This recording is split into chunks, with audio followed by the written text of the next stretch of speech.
What is up, fellow nerds, and welcome to Not Your Status Quo Sunday night Just Chatting. If you got some pop up that said we're playing Guardians of the Galaxy, I don't know who messed it up, but we are just chatting tonight. We're talking She-Hulk. We're I talking fired Rings that of... guy. He's Oh, out. thank God, he sucks. He's cut. We're talking She-Hulk, Rings of Power, other news and tidbits. We've got a ton to talk about, and we're looking forward. But before we do, Dave and Doug, how's it going? I am grand. Thank you for asking. Spent the day over at my parents' house, just hanging out with my dad, watching the Bears game, and being disappointed as I always am in the Bears. Other than that, looking forward to this evening's conversation. How about you, Doug? How are you doing?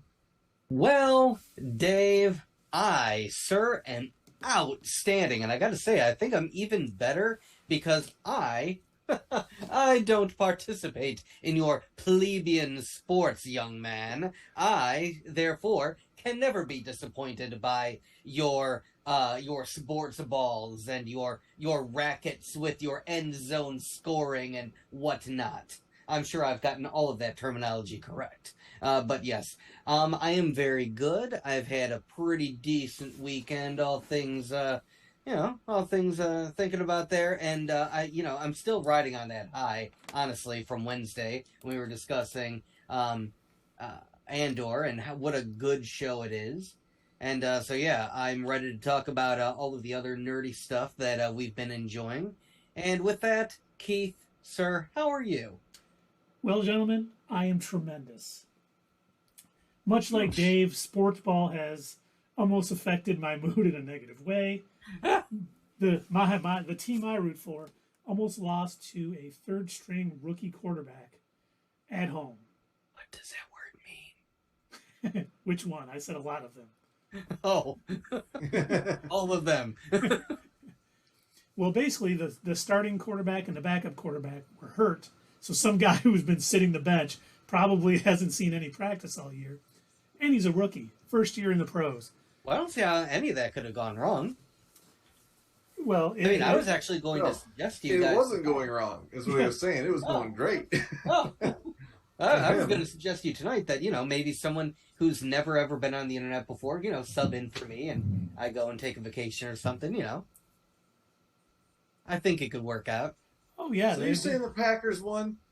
They did, 27-24 in overtime. Son of a motherless goat. Once again, in overtime against a third-string rookie quarterback. Did you get that? Did I send you that video this week about that guy, the Chicago reporter who had Aaron Rodgers on his show? He's like, my Super Bowl every year is you losing in the playoffs. That's my Super Bowl. And I get to have it every year. Well, Aaron Rodgers just sitting there going, all right. Well, when the Chicago team fails to do anything in the regular season, I get it. But we live in Detroit, obviously. I have a lot of friends who have had season tickets to the Lions since Silverdome days. And last year, when the Packers lost to the 49ers in the playoff, he basically posted something on Facebook about screw all you Packer fans, you traitors who live in Michigan who root for them, yada, yada, yada. And I didn't comment on it right away.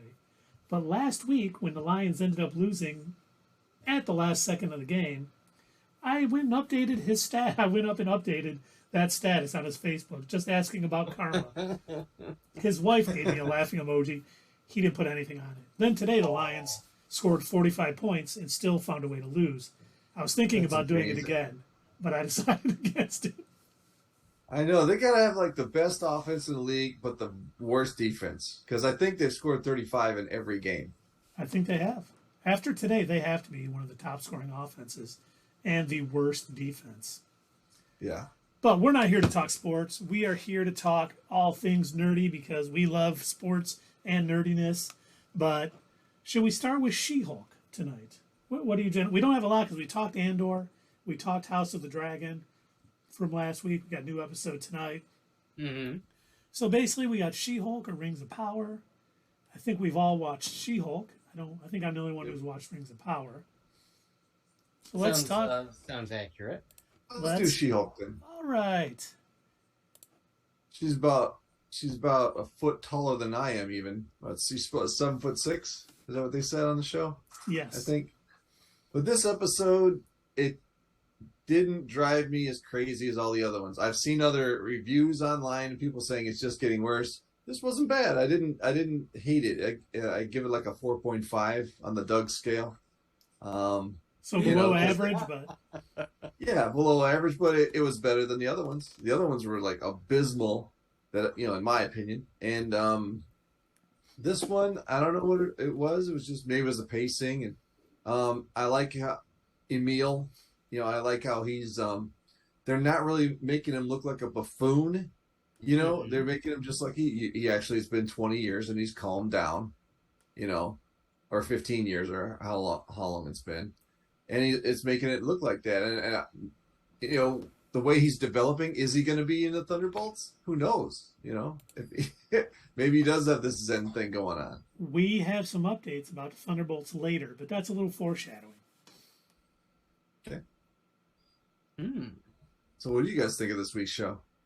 Well, I liked it too. I would have to agree with you. I think I liked it. Out of all the episodes that we've seen so far, I think this one might have been the strongest. So yeah, I do have to agree with you there.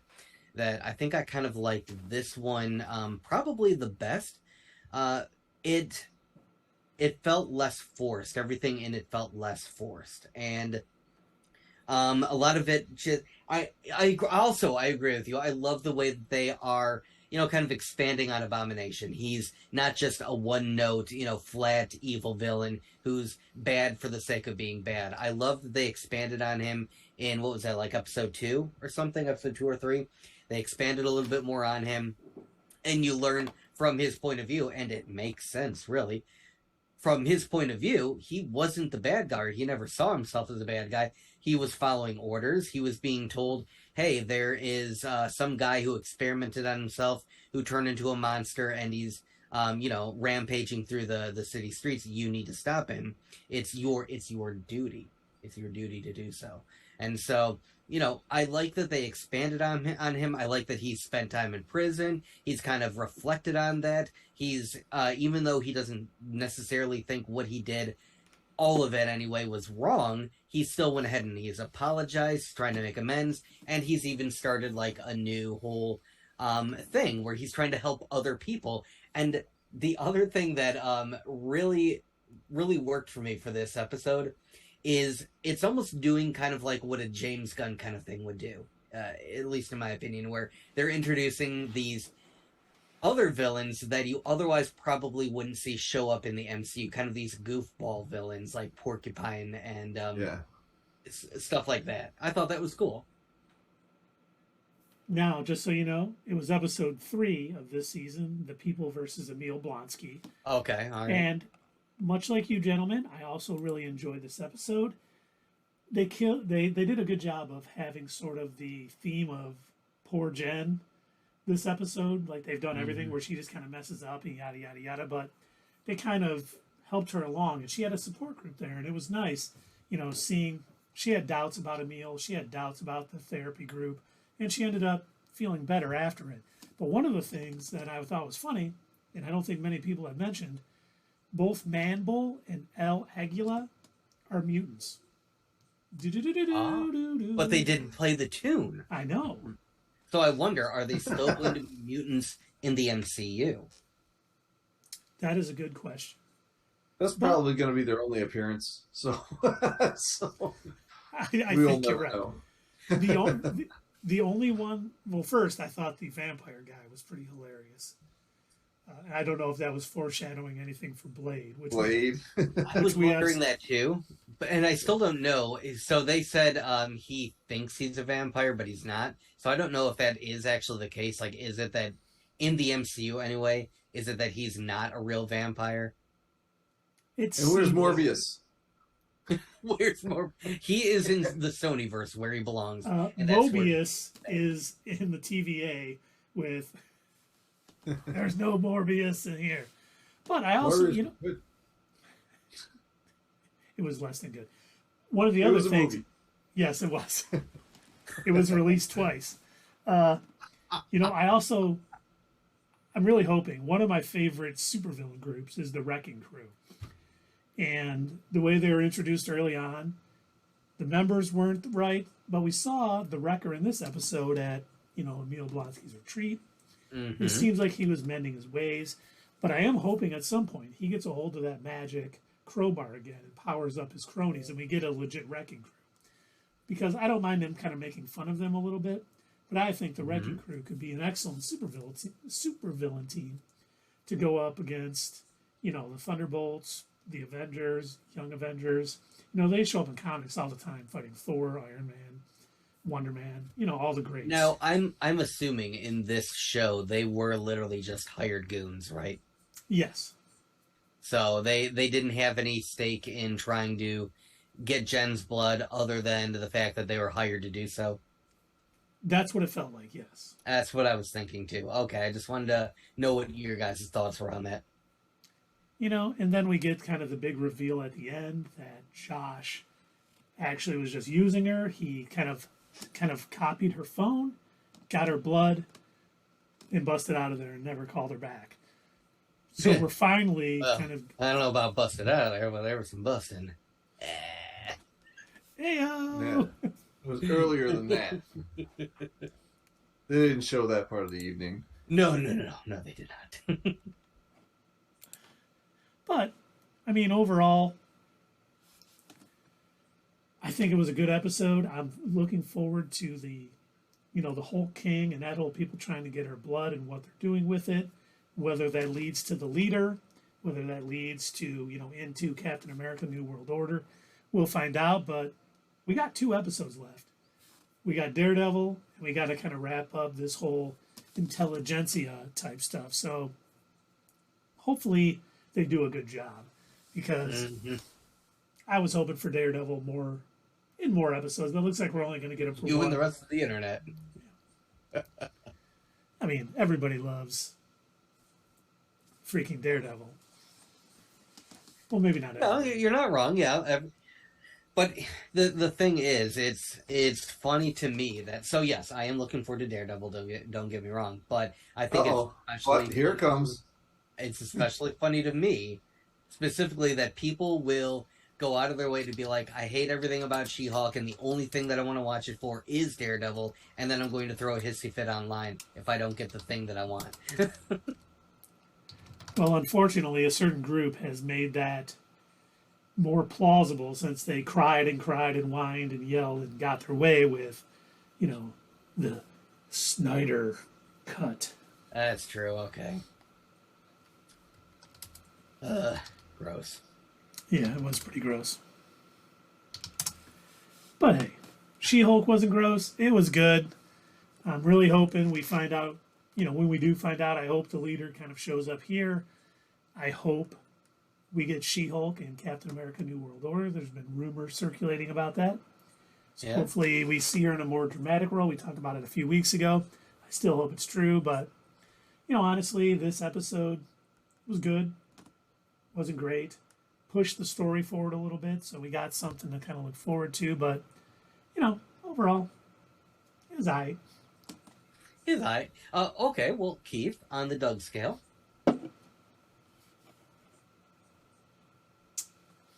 This episode, Yeah, I'd probably give it I'd probably give it a 6. Oh, and what did you give it again, Dave? 4.5. 4.5, a 6. All right, well, I'm going to go in between the two of you. I'm squeezing in. Hey, how are you two doing? Anyway, and I'm going to say a 5.5. Excellent. People out in the chat, have you been watching She-Hulk? What do you think? Oh, I saw Carrie said the defense is awful. Yes, the Lions' defense is terrible. That's a fireable offense, what happened so far this year. Yes, it definitely is. Dan Campbell needs to, even though Aaron Glenn, the defensive coordinator, is a pretty well-respected guy, but they're just not cutting it right now. They're giving up everything. Oh, absolutely. Oh, absolutely. Excellent. Oh.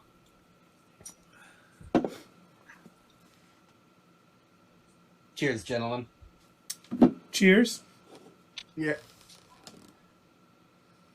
next time we have a Sunday chat, Yeah. it will be after Keith's birthday. Or will it? Well, yeah, it will. Keith, you're gonna turn 30 already. I wish. 52 next Saturday. So we will have a Let's Play on Wednesday. And then actually, you guys know... Thursday. Oh, yeah, yes, Thursday. You're right. My apologies. Oh, I forgot we were moving into Thursdays. Yes. Wow. Thank you, Dave. Yes. It's moving to Thursday nights this week. And you guys may know from our chat, Thunder Walker is coming to see Iron Maiden in Detroit Saturday night, and he's actually going to stay over here, and we're going to get up because the Packers are on at 9:30 a.m. on Sunday. It's all right. Then What's I'm up? telling him you better get home and get on Twitch by 8 o'clock, to enjoy, the Not Your Status Quo game. So hopefully the Packers win, so me and him are both in a good mood. Special guest? I think he's leaving after the game. But if he can stay around, I definitely will ask him. You guys can sit right next to each other in that room right there. That wouldn't be weird at all.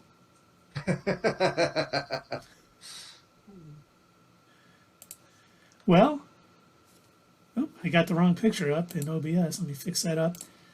Anything else on She-Hulk this week? Carrie's into it. Nice. Oh. Put the She-Hulk on behind. Glad there are 2 more episodes. Yeah, it's all good. Should we talk Rings of Power? Because I got a good update for you guys. A positive. All right, you go ahead. Hey, Doug, have you watched any more of it? No, sorry, I have not. I apologize. I am attempting to. Twitch is asking me to log in with a code that they sent my email, so I can't mute the sound right now. So I didn't want a feedback loop. So weirdo. That's weird.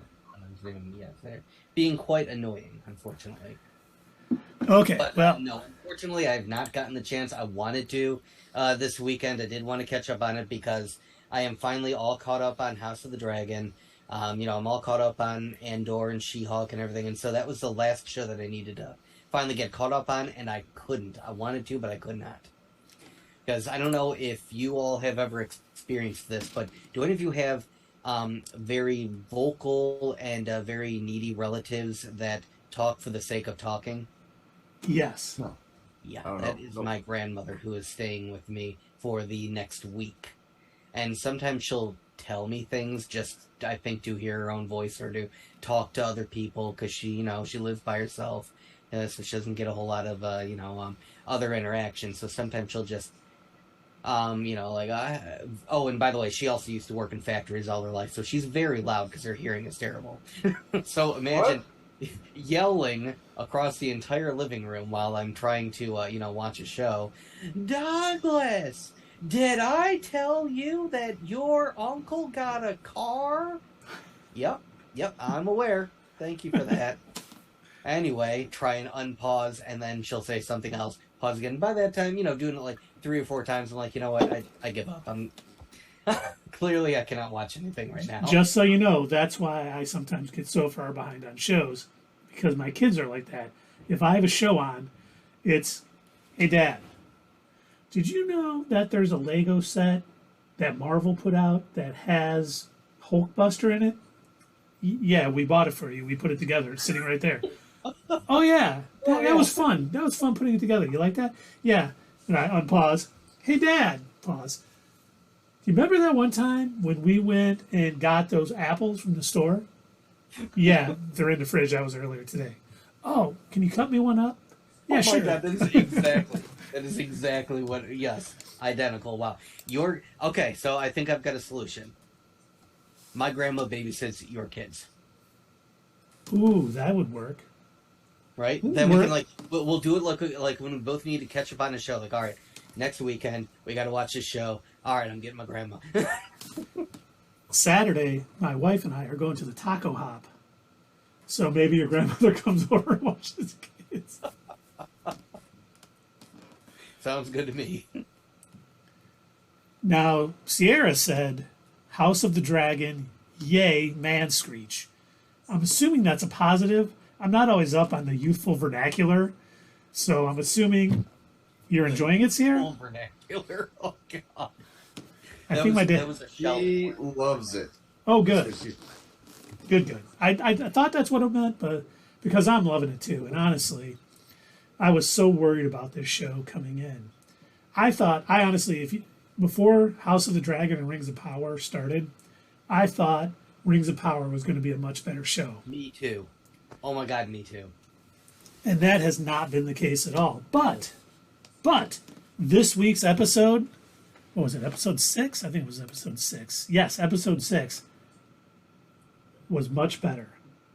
There was a ton going on. A lot of the storylines that have been developing over the last 6 episodes way too slowly finally sort of came together, and kind of a lot of things happened. There was a lot of action. Orcs were attacking. We found out who the one elf is that's kind of leading the orcs, and he was one of the orcs that was turned by Morgoth way back in the Silmarillion. They were the first orcs, were elves that he turned. Salmonella, yes. But I mean, it was great. The townspeople sort of set a couple traps for the orcs. It played really well. There's a few issues I had with the episode.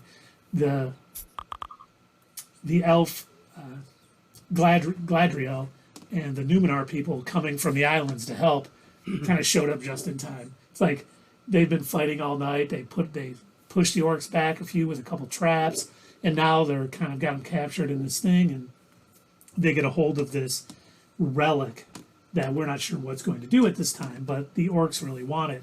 So they give it to them. And all of a sudden, so what happens is they get this relic, and all of a sudden the Gladriel and the rest of the Numenor people come swooping in, cutting and slashing and taking out orcs and basically saving the day. It was like a Bruce Willis moment from an action movie from the 80s.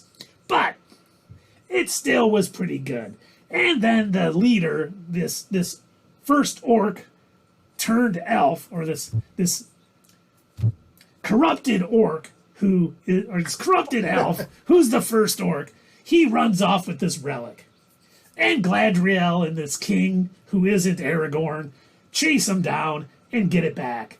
And the kid who's had it from this other part, he's like, oh, let me hold it, because I want to hold it, because I had it before. I'm not sure why he wanted to hold it. And when he opened it up, it was a hatchet. And someone else. It was the old, hey, we're going to pretend this is what you want, and we're going to have someone run off with it somewhere else. And it worked. And at the end of this episode, basically this traitor of the humans, he kind of went against the humans and sided with the orcs. He's a real nut job. He doesn't understand that Sauron's just gonna probably murder him, maybe eat the flesh off his bones. I don't know what these weirdos do. You know, I'm definitely gonna have to catch up and watch this, because I've actually wondered about. I remember reading a while ago about how I want to say it was orcs, if I'm not mistaken. Wasn't he the one who invented what an orc was? They didn't exist in fantasy. That's what I thought. So I was wondering. I remember reading about how they're supposed to be descended from elves. And that is actually very interesting. So they did put that on screen, huh? Yes, he admitted he was the first orc that was corrupted by Morgoth. It was pretty nice. In the sense that it's disgusting. I find that kind of... We have not met Sauron in this yet. But we got that weird comet guy who could be Gandalf, could be Sauron, could be someone else. Who knows? We didn't see him again this episode, but the preview for next week, we see him, at least the Harfoots. I don't know if we see him. He's probably murdering more fireflies. Who knows? Who knows what these people do?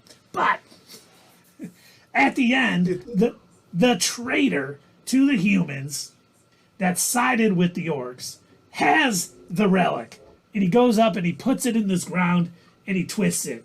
And all of the tunnels that the orcs have been building fill with water. It rushes into this volcano and boom, Mount Doom. We got Mordor. Well, maybe not Mordor yet, but thank you.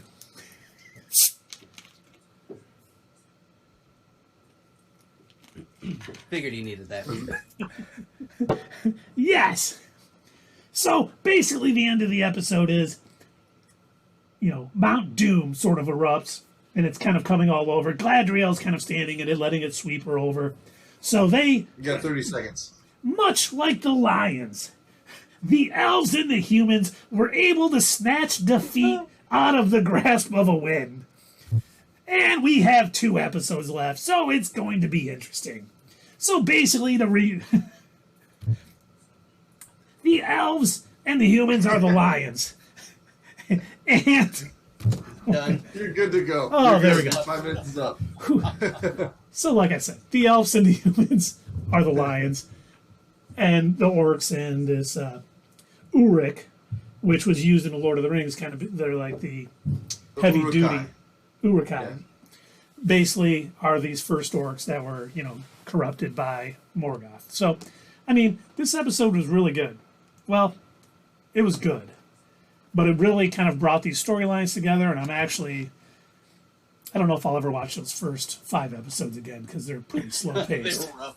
But at least it came together, and it's, the writing is paying, all this stuff that's been going on is finally kind of paying off. And hopefully we got 2 episodes left, and I hope they continue with how it's going now and not another, epic slowdown leading into something else. But, this episode definitely, you can see the money they spent in it, especially with that volcano erupting and that. So it was good. If you can get to it. I don't know if Amazon did a copyright strike on it yet, but there was, and I thought it was hilarious. I was cracking up when I saw it show up on YouTube.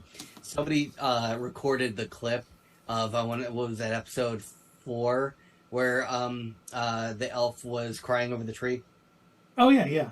Yeah, somebody recorded just that clip, and then kept it replaying over and over again for 12 hours straight, and uploaded that to YouTube with sad music playing behind it. And it is a sad elf being sad for 12 hours. I was like, oh god, thank They you. got a million You views. never fail to please me. I would have definitely watched that on loop while I was working.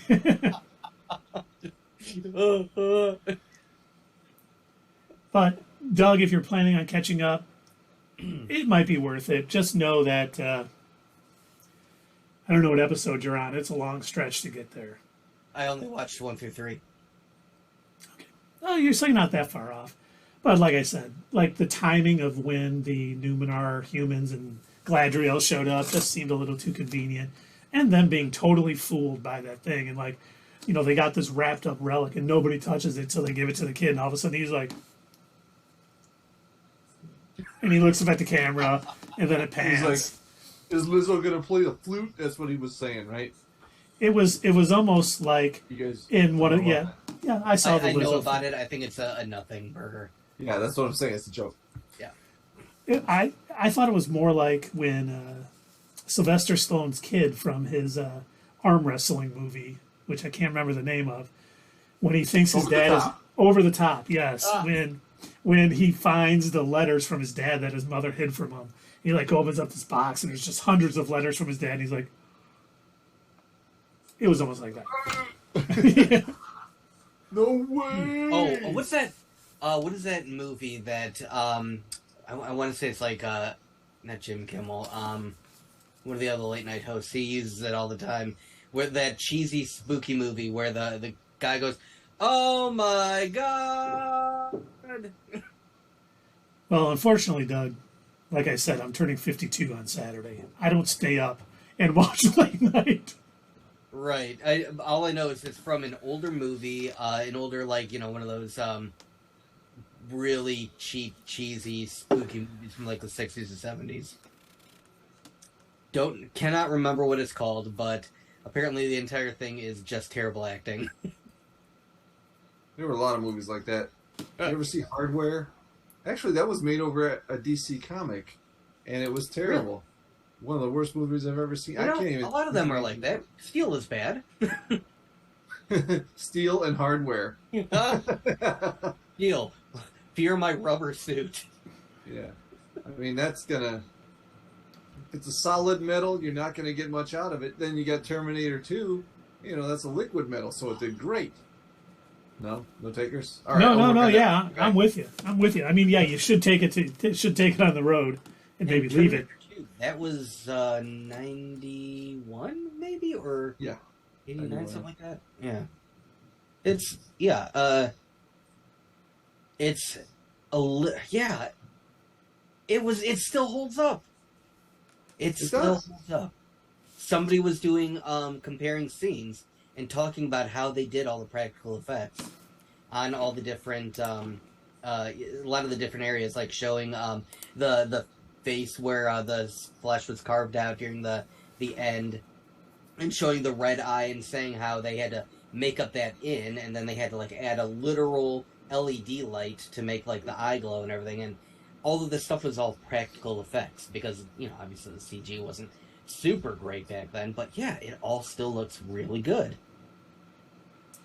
That it does. I believe there was this awesome YouTube channel that did a countdown the Terminator or Judgment timeline Do you day. happen to know the name of it? Like, can I get a link? Can I?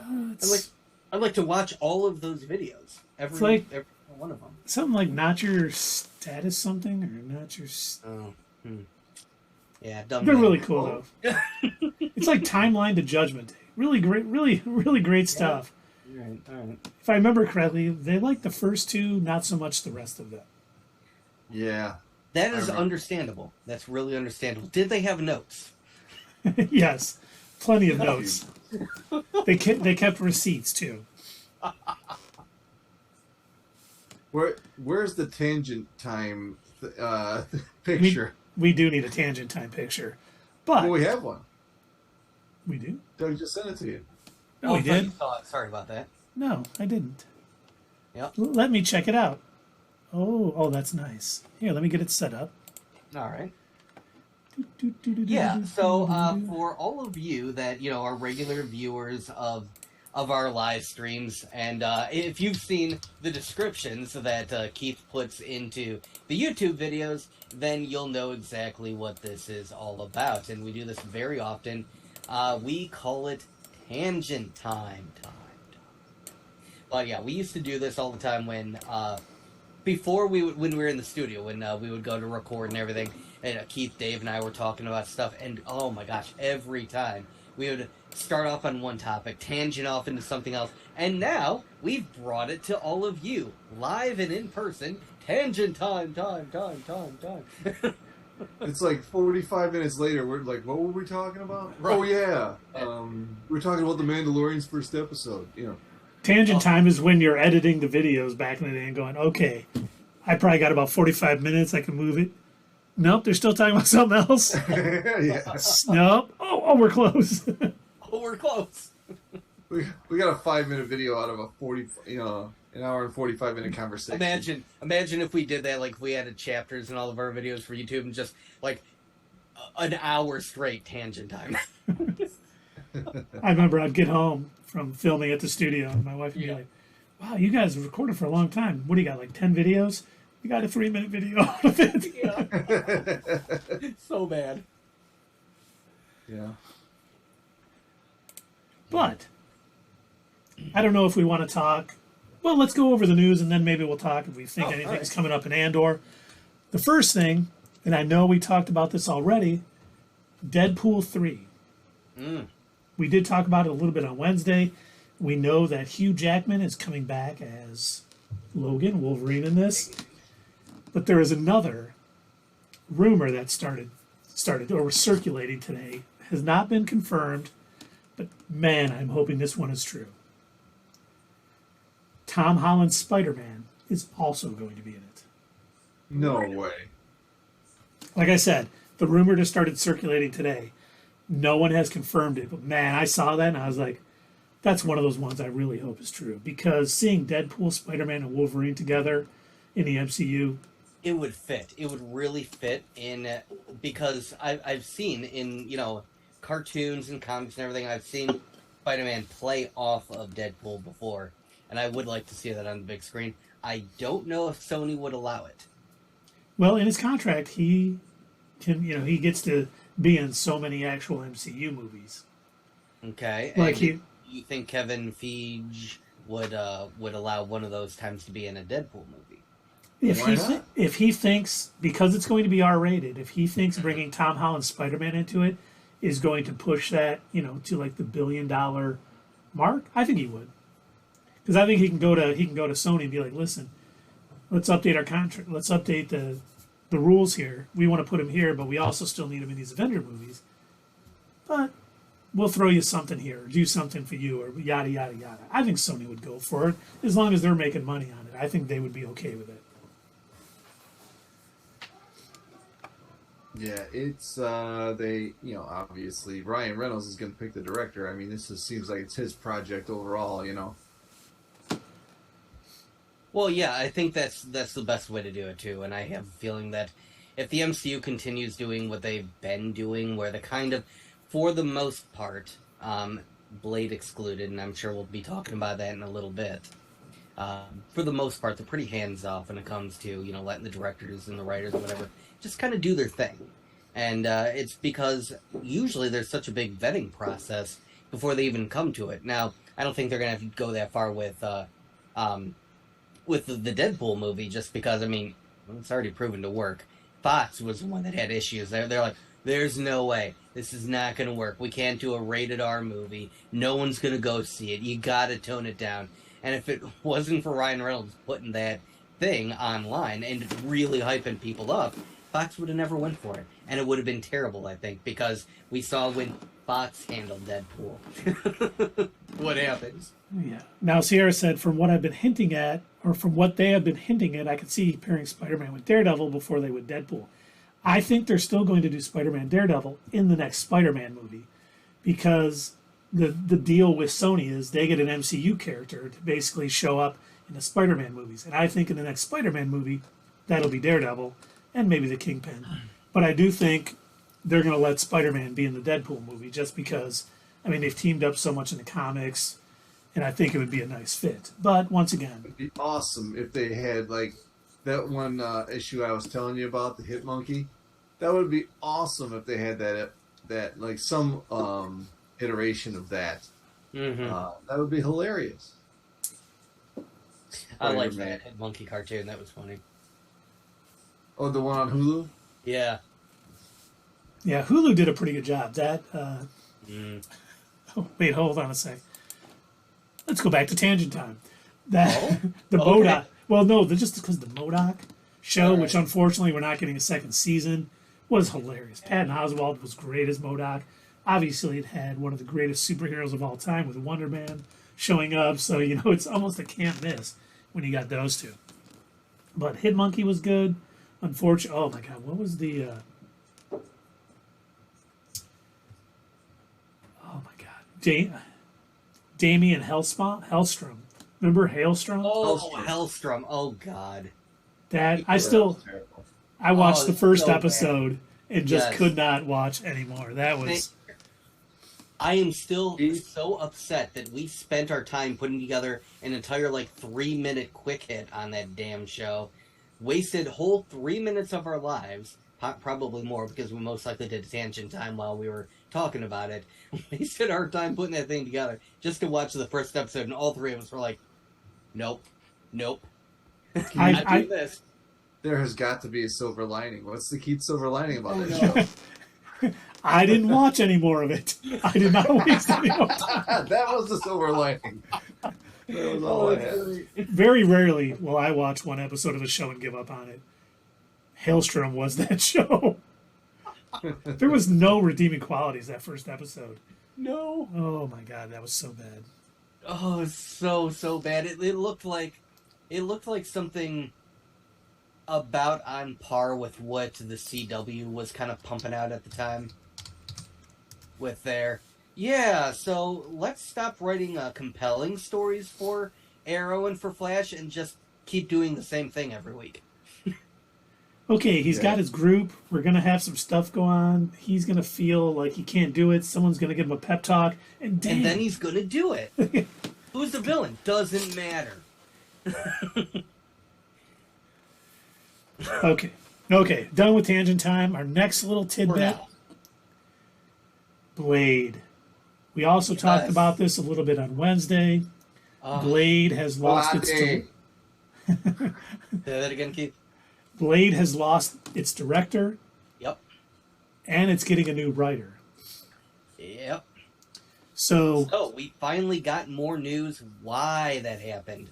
That was kind of it was a little up in the air. Like we heard the main news that that the director had stepped down, and I think what we had reported, I think was this Wednesday we talked about, or was it last Sunday? it was Wednesday.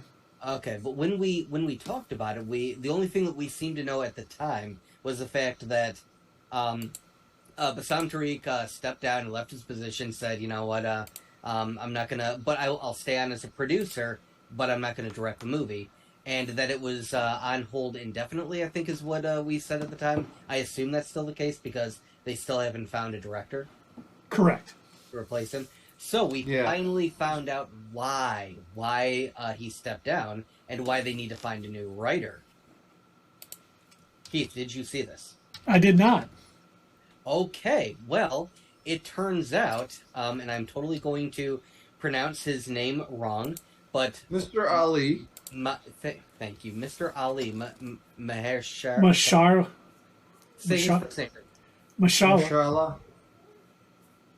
Like Mustafa, but Mashallah. Mashallah. Yes.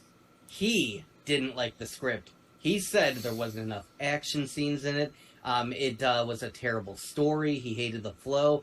And he said this because you know how the MCU is very tight-lipped on their scripts until it comes time to shooting. So he had not seen the final script until a few days before shooting. So he finally got his hands on the script. He read through it, hated it. He tried calling Kevin Feige. And Kevin Feige did not. He was pretty much hands off, like they normally are. He was pretty much hands off. And when he said, when Mr. Ali said, I'm not going to act in this movie, in this version of the movie, that's where he finally said, oh my gosh, okay, we need to figure something out. But when they had asked Kevin, like, why didn't you step in sooner? Why wasn't there? He reportedly said, I'm being spread too thin. I didn't have time to focus on Blade. So I didn't know there was an issue. But the current script is 90 pages. It features exactly, according to Mr. Ali, it features exactly 2 lackluster action sequences. Mashallah said to be he was very frustrated with the entire process. And when he did attempt to call Kevin, he told him, I'm spread too thin, I cannot focus on it right now. Well, hopefully he doesn't leave the project because it sounds. Well, I guess it'll depend. Because I know the writer for Moon Knight and for X-Men 97, the cartoon animated reboot, has come on board to rewrite the script from the start. So hopefully that's a little better. I guess at one point the script was like a flashback to the 1920s. Oh, God. And once again, none of this is confirmed to being true. It's just kind of rumors we've heard. Mm-hmm. From what I've read, it didn't sound that exciting or good. So this might be for the best. There are times when, productions get into trouble like this, and it's for the best. They do it because the script is bad. And if they end up filming it, it's going to be, a terrible movie. I would rather it get delayed again than come out and be terrible. Because Blade could... I agree, because if we're not careful, we'll end up with another Phoenix Force. Where they reboot a movie and they make it worse. I was speaking... Go ahead, Dave. Maybe that's why, there's been a drop off in Phase 4 is that Kevin Feige has this, handed too many pies, so to speak. Like he said, if he's stretched too thin, then he can't give his attention. It's like he did in the first 3 phases of what he wanted to happen in each movie. He probably just says, all right, in this series, this and this and this has got to happen for this character in order to get them to where they need to be for the next team up or next appearance, He probably just has something laid out like that, and then he goes, other than that, just run with it, you know? Yeah, you're probably right. He needs someone, one of his buddies who hangs out with him, might be directing Thor 5, to help script building. Dave, you should talk to your buddy and say, hey man, we hear you're getting spread pretty thin. Why don't I step in and help you out? Or all of Not Your Status Quo. We promise we won't release spoilers as like we've got You a can scoop. shoulder the weight. I'll ask him that next Wednesday when I go to dinner with him. Oh, good, good. What are you guys having? Probably steak. We always have steak. First, you're gonna have a big helping of a big old trough full of salad, just covered in 16 pounds of meatballs and ranch dressing. And then that's gonna have some bacon bits on top of that, and why the hell not throwing some potato poppers? All of it's gonna be deep fried. And then we're gonna start you off with a huge steak. You know what? Screw it. Bring on the entire cow. We're gonna cut it up. We're gonna fry it up, and then we're gonna deep fry it. It all ends up in the same place anyway. So I mean, well, who cares, right? And for dessert, why not? You know what? You know them lava cakes? We're gonna pile 6 of them on top of each other, and then we're gonna put, you know what? Chocolate ice cream on top of that. Oh, it's gonna be delicious. And you have to eat I can't wait. Kenzie. Now I'm hungry. I want it now. And not to go off on another tangent time, since that seems to be the focus. But while we're talking about Blade, the Blade 2 20th anniversary just passed, and we did not get a 4K re-release of Blade 2. I don't know who owns the movie, but that's sick and wrong. Make it happen. We need. You know what they're gonna do? They're gonna wait for the anniversary of the 3 and then set out the trilogy. Oh, they might. Wasn't Blade a Universal thing, or Universal or Paramount? One of the two? I It don't was. remember. I don't know.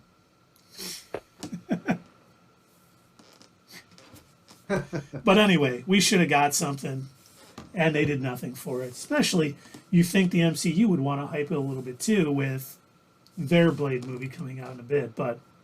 And we do have, we did find out that because of Mr. Ali's busy schedule, they did want him to cameo in the Werewolf by Night Halloween special, but he couldn't. So we're not getting him there. But, All right. hopefully the script gets good and we get this filming and, Doug found something. Even better. Oh my gosh, I thought it was like actually a decent production company. No. It was New Line. Oh, man. New Line why, Cinema. That's why you didn't get your 4K re-release. Now it all makes sense. Come on, New Line. You're better than, well, Are they? you should be better than this. How's that? Well, considering Warner owns New Line now. Oh, that's no better. Yeah. Also, now they own Freddy Krueger. They do. Yeah. Just like Not Scary Terry. Fox. Ding, ding, ding. Grabbed up New Line. I do believe we are 52 minutes in, and Dave made his customary Rick and Morty reference. Well, It cheers. just, I didn't even realize it. It just slipped out. Absolutely. Now I got 2 to catch up on. Wait a second. I gotta get a drink. Okay, while Dave's gone, let's talk about him, y'all. He turned off his camera. What is going on? This is unacceptable behavior. We wanted to look at your drums while you were gone, Dave. I don't know. I was what's gonna going pretend that I was. Let's do all of the drums from oh my God, what's his name? Phil Collins songs. Oh, the doo-doo. I can feel it calling in there. Oh, and we're getting sick. Isn't it coming in the air tonight? Or Sure. Oh, I know. no, I wasn't positive. I don't know. Did I ever tell you all? Perfect. We're still in tangent time. Good. Did I ever tell you all the way that my high school used that song to traumatize us? No, you did not. Oh, Oh, this is good. This is good. I don't know if Carrie is still on, but she kind of lives in the same general vicinity as us, so I'm sure she's aware of this particular school district, which will remain unnamed for the time being. But yes, what they used to do is whenever it came time to be around any kind of dance, because they wanted to, and I'm sure their hearts were in the right place. You know, they don't want people to drink and then drive. But I think doing this would have made them drink more.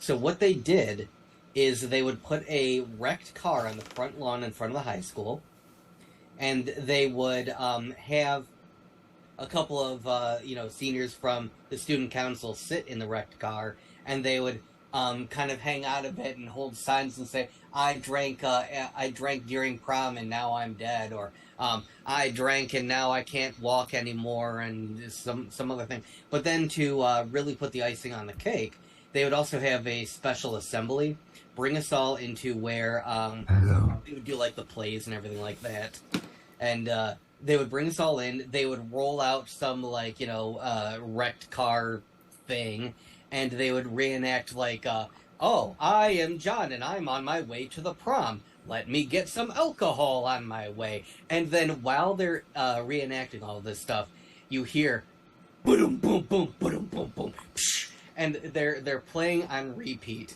I can hear it just over and over, and they would play that while they're, oh my god, and then you hear the noise of car crashing, and then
and somehow passed a law to ban those plastic things so we'd never have to worry about it. So the answer to your question, more effective.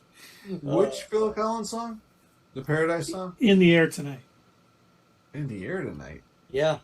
No. I don't know. If it was Another Day in Paradise, that's kind of what that song is about. It's sad, but In the Air Tonight is like, I'm coming to get you. Yeah, and I think the thought process behind that one was death is coming to get you.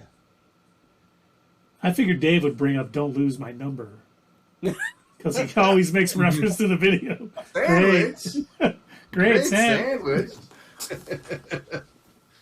We should have that as one of our marks. We definitely Instead should. of the Smallville. Well, I'm going to prom and there's no jacket required. Oh my god. But we were talking about New Line and WB, and we did get a while ago, yes, during that tangent time. But I'm trying to segue here, Dave. Just keep eating your Pringles. okay. We did find out this week from the director that the Blue Beetle movie is still moving forward at WB. So I think that's good news. Now, of course, everyone doing Batgirl also thought it was moving forward, and they were pretty much done, and then it got nixed. But it sounds like this is still a go, and I'm really hoping that is the case because I loved Blue Beetle and Young Justice. You know, I loved Blue Beetle for a while, even when it was the old Blue Beetle who teamed up with Booster Gold all the time. Mm-hmm. But I Did you think like this Blue Beetle on Smallville? Boom! I was wondering when you were going to bring it up. Say, I don't remember Blue Beetle in Smallville. Yeah, the 10th season, he was in the same episode as Booster Gold. And he knows the season. Wow. It was Ted Cord, though, right? Yes, Ted Cord. Well, there was a little kid, teenager, that was the Blue Beetle, but Ted Cord was in the Jaime episode. then. What's that? Maybe it was Jaime then. Yeah. Yep. Oh, okay. That's right. Nice. Now, the Blue Beetle in Smallville, was it like a suit or like like an almost a Power Ranger kind of suit? There's a scarab Mm-hmm. that attaches itself to your back of your neck. Yeah. And then the suit formed around it. Yeah, okay, exactly. Yep, same thing. Okay, I've got a real quick tangent time for you, Keith. Okay, let me get the graphic up. Boom, we're back. GG. Real quick, tangent time. This is, boy, this might be very tough for a lot of people to remember. I'd say it's pretty unique to my generation and maybe, I don't even think Gen Z, no, they would have been too young. Definitely unique to my generation. Wait, what generation are you? I'm a millennial. I thought you were a boomer. No. But there was a Power Ranger-like show called Big Bad Beetleborgs. Okay. And the idea, and that's why I wanted to bring this up, the idea was that you had these scarab devices instead of it like attaching to your neck. It was this scarab-like device, and when you clicked it, it then would form the suit over your body, and there was 3 of them. But here's where they got their devices: comic books. Yeah, they wandered into a haunted house. They found a ghost, and the ghost was also a genie. And the genie said, "Hey, if you don't tell people about my haunted house and leave me alone, I'll grant you all a wish." And like, "Hey, our favorite comic book characters are the Beetleborgs. Make us into them." Okay, kids. And then he did. But then, upon releasing the Beetleborg powers from the comic books, he also released the villains. There's always a throwback to getting your wishes. Yep. So that was all. Yeah, there's always a trade-off. You got to make a sacrifice to get what you want. And I almost wonder when they were developing this show, because they took a lot of it from these like already filmed Japanese programs that they do. Is they take like the fighting stuff and they interlace it with stuff that they had filmed in the U.S. in order to make more bank. But I almost wonder if when that original show was developed with this idea of a mechanical beetle suit forming over you and turning into a superhero, I almost wonder if any of that was taken from the Blue Beetle comic. Like, did they look at it and be like, "That'd be a great idea, let's steal that"? It sounds like it. The fact that they even said, "Oh, it's a comic book," that we're Yeah. with. Yes. That's what made me wonder. I'm sitting there. I was thinking about that, and that's another thing that it fills up the file cabinets of useless information in my brain. I can't tell you anything useful, but I remember this one specific show from like 1993. There was this one show I used to watch as a kid. If we're still sticking with Tangent Time for just a minute, We're on tangent time, dude. and I have no idea what the name of it was, and I know it was Japanese kids. Mm-hmm. They would somehow form their body into like a rocket ship. When they had to get somewhere, I forget what it was, but if somebody was with them that couldn't form into a rocket ship, they would just get into the ship and they would go and fly. And then when they got there, the person would turn back into the person. It was so weird, but I can't remember the name of it. Is this Voltron? I guess you guys haven't heard of it, huh? No, that's definitely not Voltron. Because Voltron, they had like single robots, lions. They each had their own lion, and then they would team up to form Voltron. Mm-hmm. I don't know then. Carrie says she doesn't know that show either. All right.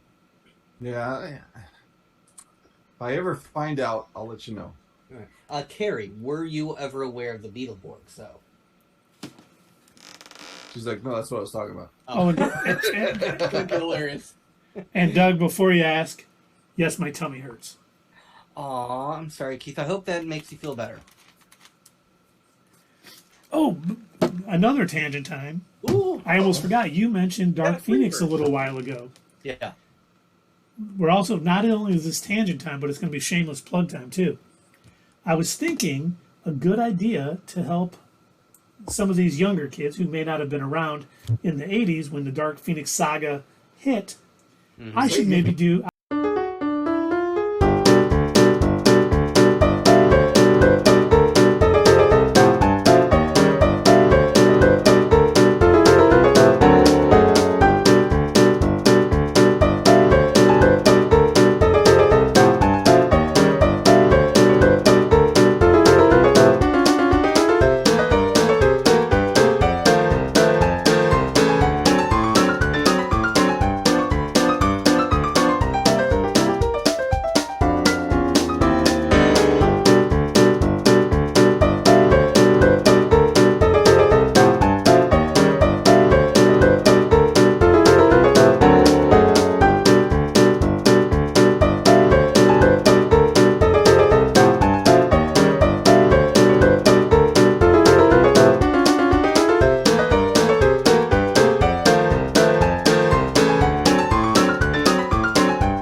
Okay, we got you. Yay! So what I was saying was they just have to make sure. 0 Are you back seconds. online yet?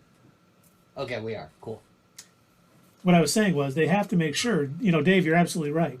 But one of the things they have to do, which they fail to do in both The Last Stand and Dark Phoenix, she has to get these Phoenix powers and do good with it, help save things, and then when she actually, falls from grace and becomes the Dark Phoenix, it'll have much more meaning. It won't just be like, oh my God, she got these omnipotent powers and she's evil.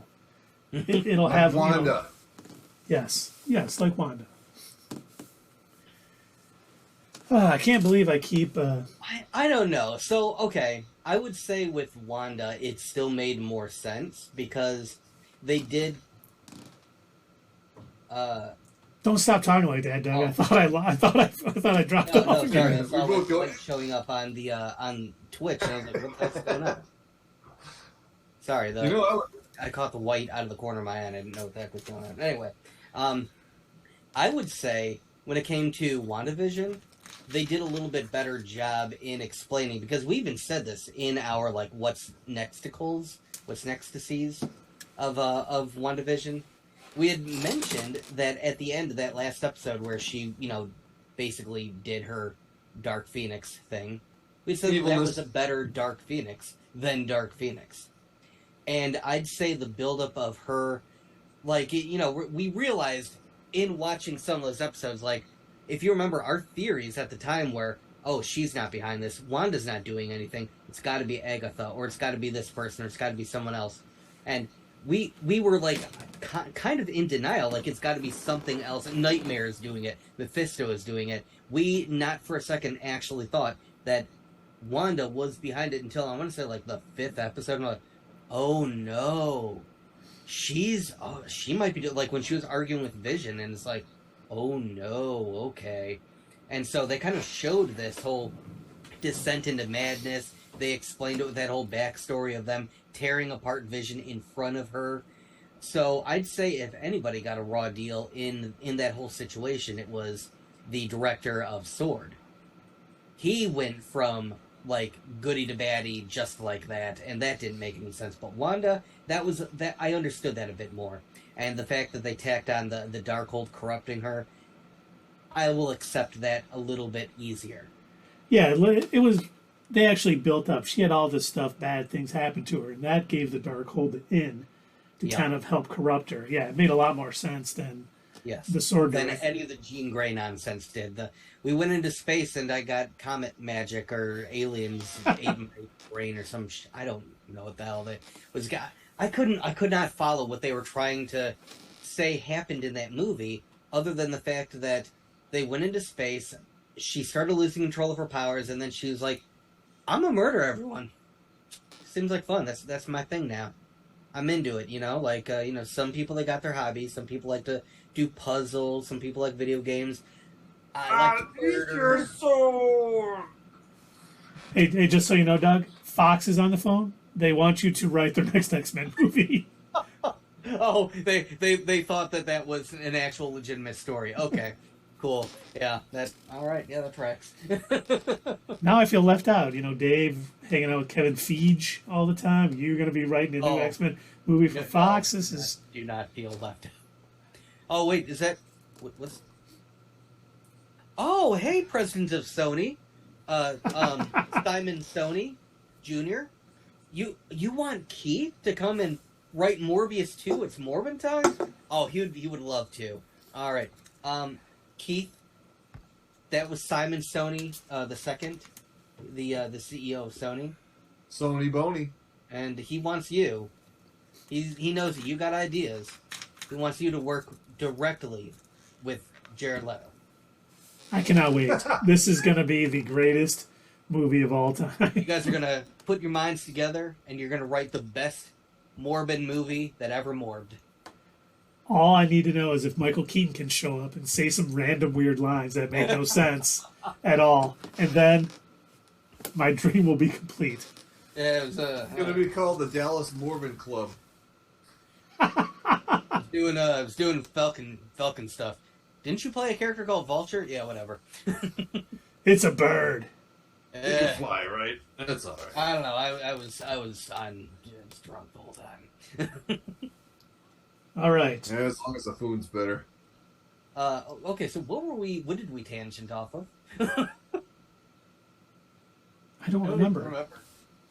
We were talking about Blue Beetle, but we do have one last little bit of news that I want to bring up, and then we can go back to tangent time for as long as we like, even though House of Dragon did start playing like 13 minutes ago. But this one shocked me, and I don't know if you guys saw it, but with the unfortunate passing of William Hurt, there is a rumor going around that Marvel Studios is trying to get Harrison Ford to take over the role of Thunderbolt Ross. Rumor? It is a rumor. It is a pure rumor. But I thought about it. At first I was like, oh, that'd be great. Then I'm like, why would they want to get like an 80-year-old man to do this when they can get someone a little bit younger? I think, and the rumor, whoever it was, I forget who it was who was spreading this rumor, they said the reason it wasn't announced at D23 is because Kathleen Kennedy didn't want it to detract from the Indiana Jones 5 stuff. Which I was like, okay, that might make sense, but I still cannot imagine that Marvel Studios wants to replace William Hurt with Harrison Ford. There's got to be a better choice out there that's maybe a bit younger, because they're going to hopefully doing, motion capture for Red Hulk, and I just don't see Harrison Ford being the guy to do that. Sure. Yeah, I mean, like, even Sam Elliott, but I don't know how. how old Sam Elliott is. He might be up there too, up near 80. But Sam I think Elliott would Sam be a Elliott good would be. pick, considering he played Thunderbolt Ross in the first Hulk movie. Eric Bana Hulk movie. Yeah, the Eric Bana Hulk movie. Yeah, sorry. Yeah, I mean, not the first Hulk movie. That one was too old for me. yeah, I agree though. Sam Elliott would be perfect for that, but I don't know. If we're talking age, he's probably up there near in the same range. So you think and he is the mayor of Quahog, so. Do you think they're going to want somebody that might last a little bit longer if they want to keep using Thunderbolt Ross? Well, exactly. If the rumor is true that World War Hulk is coming and we're going to get, more Hulks in Captain America: New World Order with the leader. Obviously, he has some gamma radiated blood now. If that was him behind the She-Hulk thing, I think they're going to want someone to be Thunderbolt Ross and Red Hulk for a lot longer. Yeah, buddy. Oh, did you do that? Harrison Ford is the guy who played Han Solo in the original trilogy. They can't see it really that good, buddy. Yeah, I can see it. What'd you draw that on, bud? Oh, I drawed it on. And here's. I used that, and I did that. That's how awesome. I did it. That's That's really how good. I did it. Say hi to everybody. Hi. Carrie just asked, who is Harrison Ford? That's what I was just saying. He I didn't hear you. Han Solo in the original trilogy. He was Indiana Jones. He was in a few of the Jack Ryan movies. She said she wasn't a Star Wars fan, that's why. Oh, yeah. I remember her saying that. Yeah. He was in American Graffiti. He's still been in a million things. Yeah. He was in A Hunt for Red He's the October. guy that's on the screen. The larger picture. It's an older. That's Harrison Ford. That is Harrison Ford. Okay. Shoot, we were talking about something. Keith was saying something. She knows Harrison Ford. She's playing around. Oh.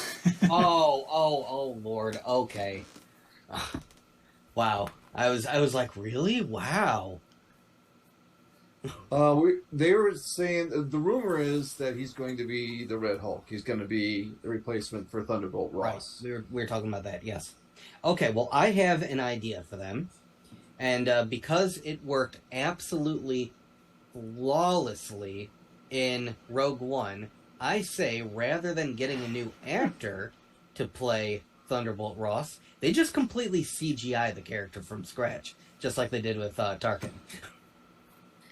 Well, if he's just going to be the Red Hulk from now on, they could do that. Yeah, I see the comments, but they're coming about 5 seconds delay here. Carrie. Oh yeah, no, we can see your comments. We definitely. So, yeah, she wants to know who Harrison Ford is playing in the MCU. The rumor, Carrie, is that he is supposed to be playing Thunderbolt Ross to take over for who again? What's his name? William Hurt. William Hurt. That's right. And Thunderbolt Ross, as you may remember from the other Marvel movies, he appeared in the MCU version of Incredible Hulk, and he was the father of Betty Brant. No, Betty Brant is Spider-Man. Betty Ross, Betty Ross. yes. Thank you. Wow, last name, yes. Played by Liv Tyler, who was also in Lord of the Rings. Yes. Who is not in the Rings of Power. Big circle there. So yes. Carrie says he's too old and he only works for money, not passion. That's not MCU standard. That's why I don't think this is real. I really think they're going to get somebody who is going to want to star in movies down the road, because once they introduce Red Hulk, he's going to be probably popping up rather regularly, at least through World War Hulk and everything. So yeah, I don't think it is. And how long before Harrison's like, yeah, kill him off. I don't want to do this anymore.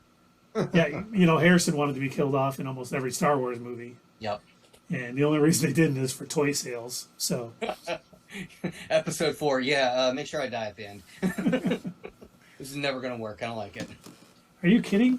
You're gonna be in Hoth with a winter jacket on, and that action figure is gonna be sold to a little kid in Livonia, Michigan, who's gonna continue to love Star Wars throughout his adult life. Sweet, I want to freeze to death. Kill me off in that one too. How about I die when I'm saving Luke Skywalker? Luke, I wanna Luke swap has to places with cut Luke. me open and hide in my body. That's, yeah. Oh, gross. Oh, it's a lot roomier on the inside. And I thought they smelled bad on the outside. Get in vivo. Wasn't it Family Guy that made fun of that with like the extra long pause? And I thought they smelled bad Yes. on the outside. Oh, the outside. Oh my gosh, sorry. You never have to apologize, Douglas. Oh great, I just committed some more atrocities, so as long as I don't have to apologize. No, you don't have to. You just have to confess. Sorry, you don't have to apologize to us.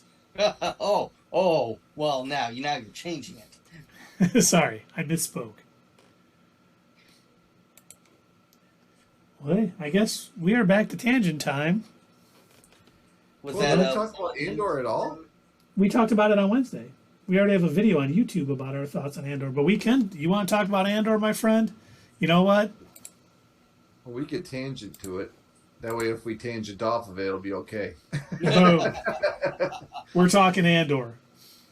All right, or Carrie, did you finally start watching Andor yet? I am curious. Andor is exactly what Star Wars needed. Mm-hmm.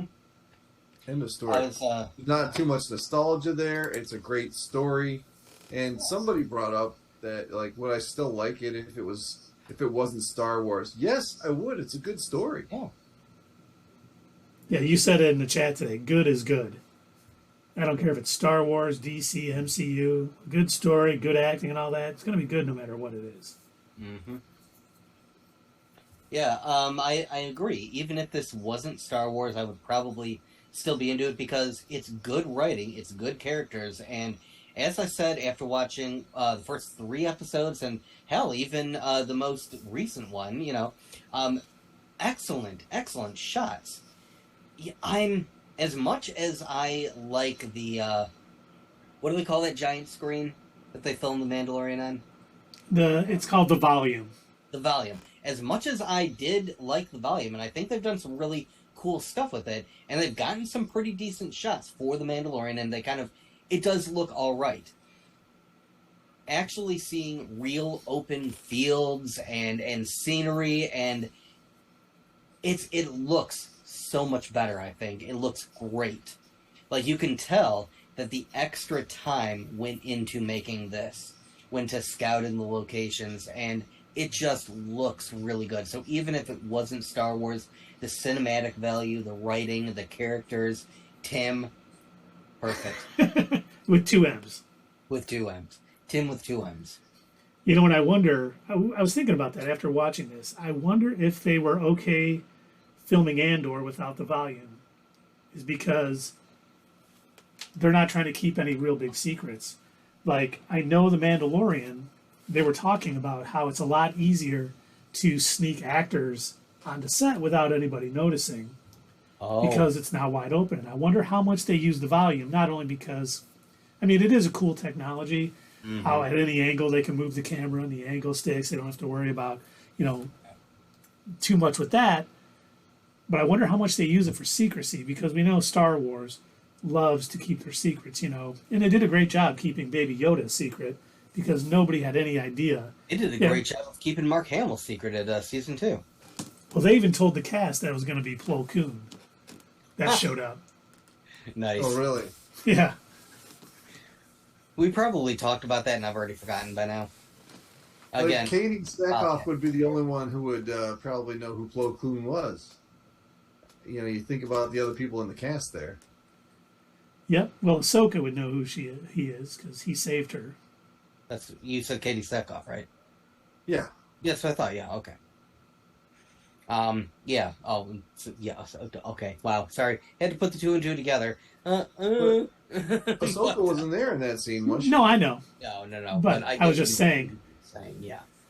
That yes, of course she would know who. Yeah. I would say. Who? Well. No. Never mind. Dumb thought. Never mind. Yeah, and Carrie does have Andor on her list. That's good. I think you'll definitely enjoy it. Oh yeah. Yep. Your son who's really into Star Wars, this might not be the show to show him though. This is a little darker than the average Star Wars, so maybe watch it first. I know my 6-year-old, who was just here a few minutes ago, he's not watching it. Only because it's, I don't know, not ready for a 6-year-old, I don't think. I think when he's older, maybe. He can watch The Mandalorian. He's got enough stuff to watch. We can watch all the Clone War episodes together and Rebels and everything else. Mm-hmm. We can wait for Andor. Speaking of animated series, Were we? well, you just said Clone Wars. Okay, let's tangent. Let's put the tangent thing up. I did. I put it back up. All right. All right. Speaking of animated series, did we talk about? Wasn't there supposed to be another animated series that's supposed to be coming out?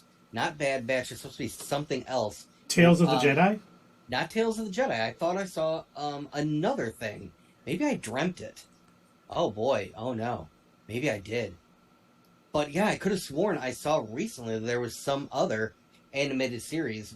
Unless maybe I saw something for Tales of the Jedi and I just forgot that it was supposed to be shorts. I don't know. I could be wrong. But I thought I had seen something else that was coming out and I was like, oh, hey, the same animation style. Cool. Same animation as the Clone Wars? Yeah, yeah. See, that's why I don't want to watch the new Jedi one, because it doesn't have the same animation, right? No, it does. It does?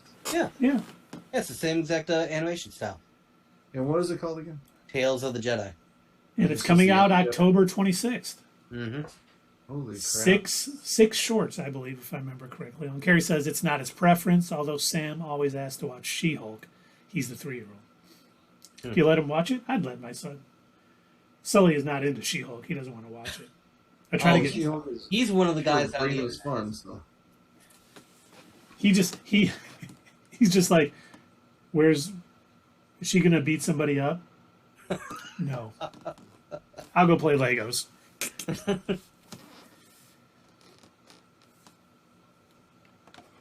Well, we might be done for the night, gents. This was a quick in and out.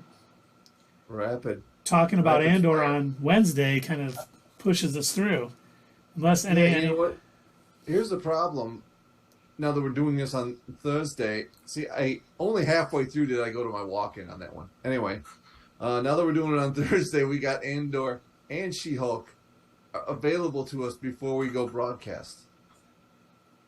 So we got to bite our tongues on Thursday, or we're just going to go ahead and talk about it. That is a good question. I wonder. Wonder Okay. who. I've got a proposal then for you, gentlemen. What if Wednesday we just do a short half-hour stream? And it's just for Andor. And then Thursday we do our Let's Play and talk about She-Hulk as well. Or do you want to just save She-Hulk for Sunday so we don't completely run out of stuff to talk about? I don't know if I can commit 4 nights a week to this. Well, the reason why I ask is I think it's beneficial to get out the Andor video as soon as we possibly can. We have to wait 24 hours whenever we do something on Twitch. We then have to wait 24 hours before we can put it on YouTube. Yep. Oh, but Carrie missed. Well, first they watch She-Hulk. Does Lucas think She-Hulk is boring or Andor? Oh. But he missed Or us. Wednesday, so give the HOD recap thoughts. Yeah, we can do that. Oh, all right, yeah. I'm down for that. We are up. Yeah, and I don't watch, so I'll watch these guys. Okay. Let me pull up my notes. No, Second. no time. Aw, man. Oh, yeah, it was the 10-year jump. Yep. And we see Princess Rhaenyra gives birth to her 3rd child, who's named Joffrey. Terrible name. Not related. Yeah, no relation. He's not a Lannister. And But like Joffrey Lannister, also seems to have, there might be a little bit of an issue there with the parentage, huh? So he doesn't quite look like his dad. Would you agree to that, there, Keith? He looks just like his dad. Oh, his Yeah. Okay. Yes, he looks just like his biological father. Does not look like Rhaenyra's husband. Correct. And of course, Queen Alicent notices that. Whoa! What is this from Terrible Gaming? Cheer 300, and it's got some sort of. Was that bits? He did bits. Oh, he gave us bits. Whoa. Thank you, Terrible Gaming. Holy Got crap! some bits. Appreciate the throwing the bits. Nice. Welcome to the stream. How was your stream tonight, sir? Streamy. He was given showing some YouTube channels and trying to get some stuff going. Terrible Gaming just passed 800 subscribers on YouTube, so congratulations, well deserved, young man. Dude, that's awesome. It's all good, Yeah. but Back to House of the Dragon. yes, we HOD for short. yes. Thank you, Dave. No one knew that. AOD, HOD. Yep. That's There are a lot of people who worked at AOD on this stream right There now. are. And we got a bunch of kind of banter between Alicent's kids and Princess Rhaenyra's kids. The one Alicent's kid who doesn't have a dragon yet, they dressed up a pig. There's a lot going on, but Is that dragon going to be named Baltramol? it is not. No. When I was watching that scene, I was wondering if that's like the shitty royal, medieval version of I wanted my dad to buy me a BMW. That's just a Lexus. Man, if my daughter ever did that, man, she would not only not get the car, but there would be other consequences. And we are doing good, Terrible Gaming. Thank you. Hope the stream was good tonight. We're talking House of the Dragon. Don't know if you've been watching it or up to date on it, but we are. Oh, nice. He's grabbing some food and he's chilling here for the night. Excellent. No, Nice. All right. Very cool. But, a few of the things that, I think highlighted this episode was, Daemon and kind of being in Pentos and wanting to stay there against his wife's wishes. And then she was giving birth. And it was going to be a lot like the first episode when the king's wife was either, trying to save the child or her. And Yep. she ends up going out and commanding her dragon to burn her. Barbecuey. Yeah. Which I was like, holy cow.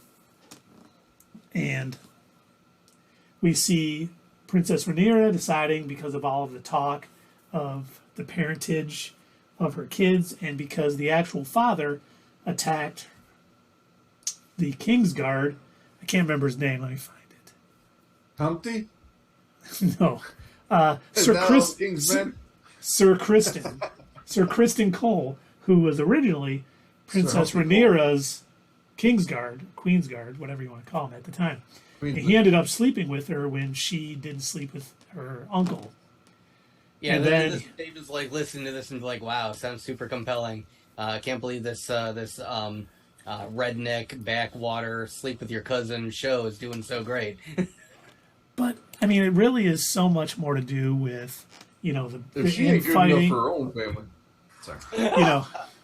The infighting, especially between the Targaryens, because you have so many different.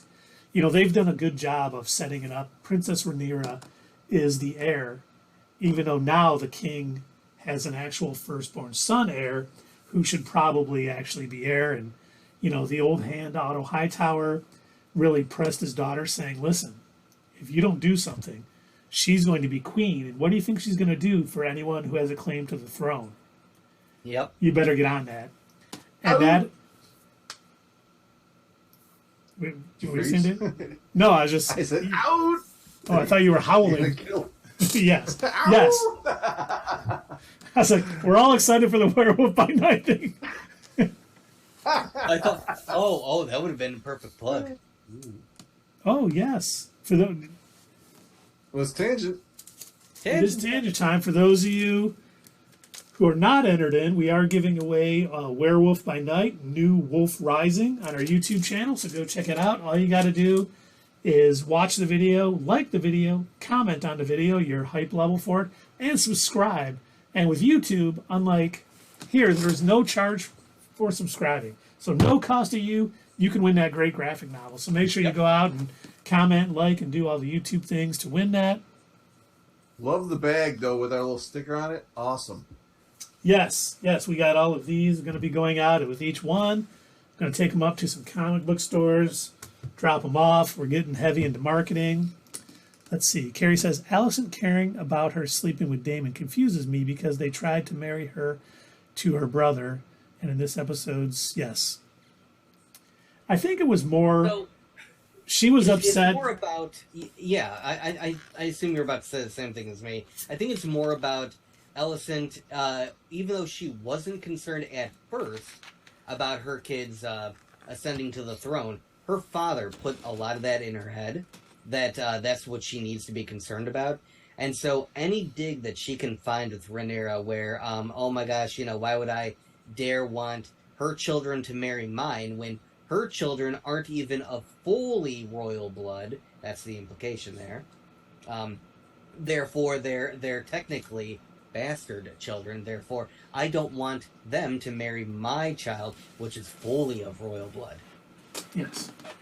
And also, she does know the truth at this point, too, that Kristen Cole was the one who actually slept with her because Damon had some issues.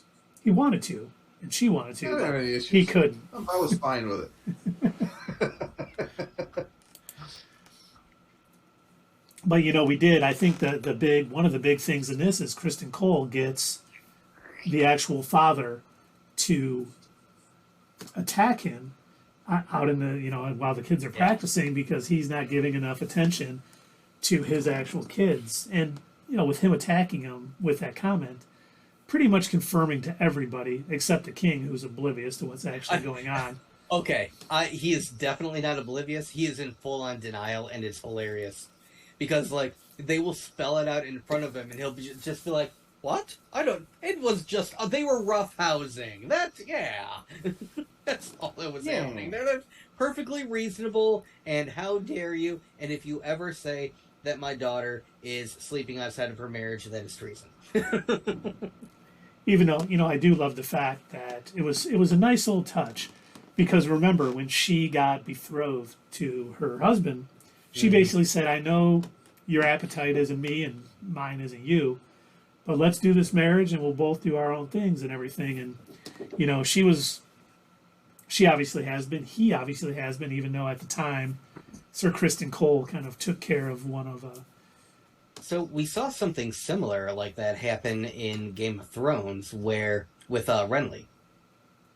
Right. But what I'm talking about is the in this episode when she decides they're going to go to Dragonstone. Oh, yeah. And they had been kind of fighting about he wants to go off and fight in the Stepstones again because the Triarchy is coming back.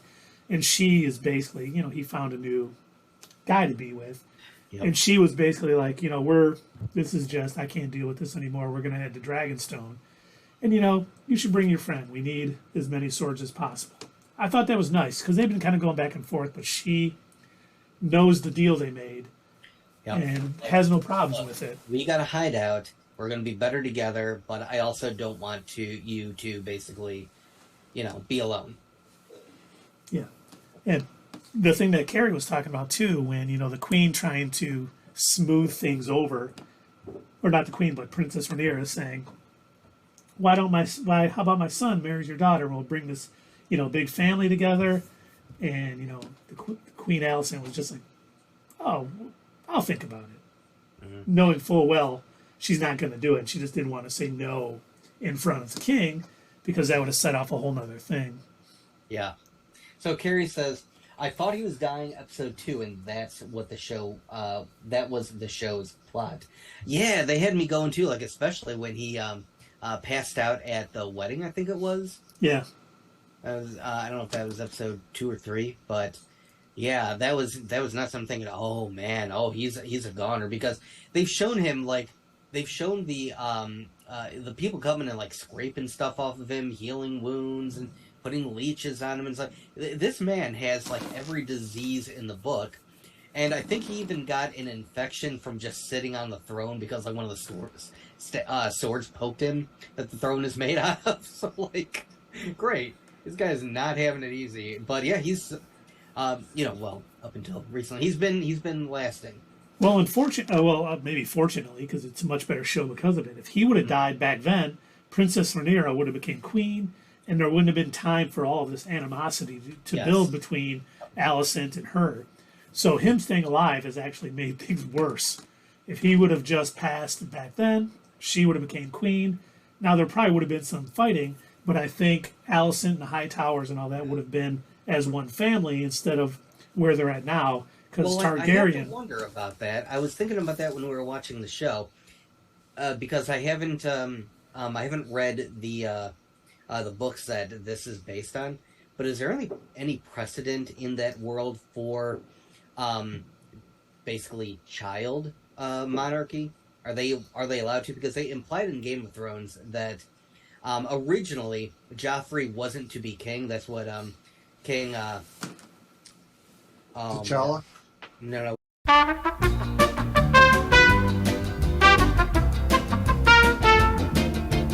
Earlier was at the precedent where children couldn't actually sit on the throne and an adult would have to rule in their place until they were old enough. Yeah, maybe. In Like a this king state. regent. Like Yeah, a king yeah. regent or something, yeah. Steward. Yeah, Steward, like a yes, steward. yes, thank you. It's like I'm wondering if Alicent would have, sat on the throne until she was old enough, and then that would have caused some animosity. Well, I think Rhaenyra is about the same age as Alicent, because they were friends. Oh, we lost Keith again. Oh no. Say it isn't so. Hello?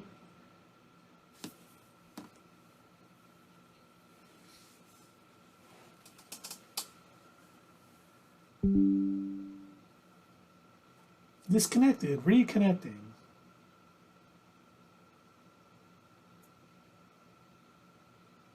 But hi ho, silver ride.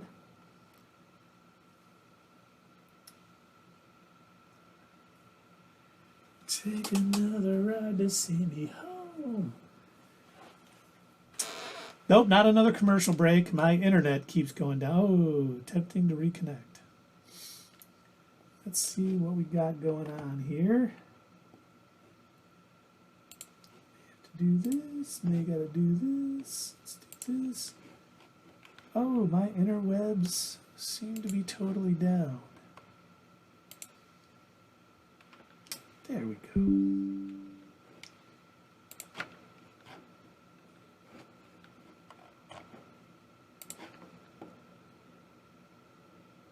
Oh, we're back live, but no one else is here. Give me 1 second.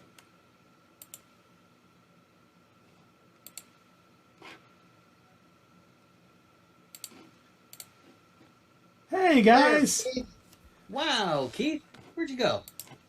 Well, I had something to do. A little tangent time of my own, so I just yeah, okay, that I makes sense. disconnected my internet and just got out Disconnected of the it. entire stream. That's a good idea. Well, don't we'll know. have a few videos to piece together. Yes, that is true. But hey, what were we talking about when I got dumped? Well, we were talking about House of the Dragon. We were talking about the animosity between Alicent and Rhaenyra. Rhaenyra, yep. Yeah, sorry. Oh. Still trying to keep all the names straight. Oh, it's difficult. I've got Oh all yeah. got all these very expansive Star Wars names in my head, like Tim with 2 M's. So it's tough to. Oh, I didn't realize that's what happened on the. I'm watching the the playback on Twitch. I didn't realize it was just like the Zoom screen that appears. Yeah, I gotta cut that out in the YouTube uploads. Mm-hmm. Good stuff. Good stuff indeed. But yes, in case all of you did not realize, yes, we are back, and we're better than ever. In this Are scene, we? not your status quo. Sunday night, just chatting. We're back. And Yeah, we at have least Vanilla Ice to sing audio's our theme back. song. Guess who's back? Welcome back. It's still not there. Oh, There we Yeah. go. Yeah, it's catching up. yeah, it'll catch up. Oh yeah, it's still.